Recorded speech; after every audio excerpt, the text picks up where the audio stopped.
Après l'annonce de la fermeture de 2 usines Michelin cette semaine, Marc Ferracci, ministre de l'Industrie, craint que d'autres sites suivent le même chemin, a-t-il déclaré, ce samedi 9 novembre. Les secteurs de l'automobile et la chimie étant particulièrement fragilisés, aussi bien en France qu'en Allemagne, a-t-il encore précisé. Des annonces de fermeture de sites, il y en aura probablement dans les semaines et les mois qui viennent, estime Marc Ferracci, pour qui le bilan social va se compter en milliers d'emplois.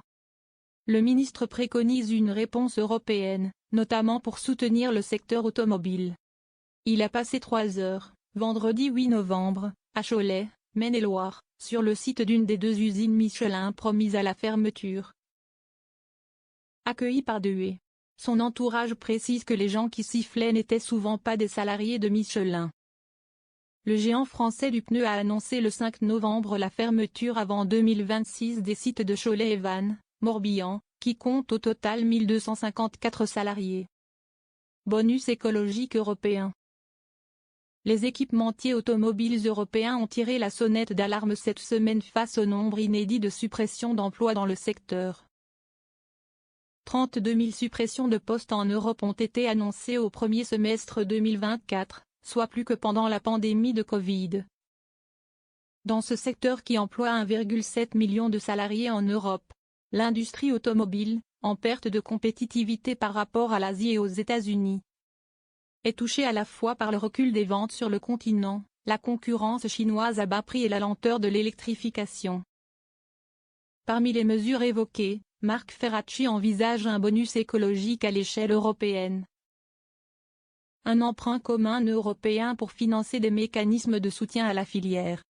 Dès le premier semestre 2025, a-t-il ajouté, la Commission européenne a dit qu'elle allait mettre en priorité un Clean Industrial Act, c'est-à-dire une législation européenne sur l'industrie propre, dans laquelle nous pourrons mettre en place un certain nombre de mesures.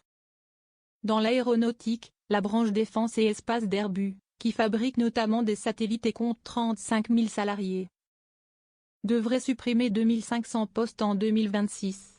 Marc Ferracci a indiqué qu'il veillerait à ce qu'il n'y ait pas de licenciement.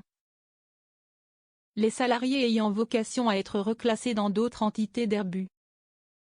La chimie française, particulièrement sensible au coût de l'énergie et de l'électricité, a, elle, dit mi-octobre craindre de perdre 15 000 emplois en 3 ans sur 200 000, soit 8%. Déjà 1 millier de suppressions d'emplois ont eu lieu ces derniers mois chez Solvay, Syensqo, ou Elchem-Lamotte, qui s'ajoutent aux 670 prévus par le groupe pétrochimique ExxonMobil à Port-Jérôme en Normandie. En région Auvergne-Rhône-Alpes, la faillite de Vancorex, sur la plateforme chimique de Pont-de-Claix, Isère, met près de 5 000 emplois en jeu dans d'autres secteurs industriels que le groupe alimente, estime la CGT.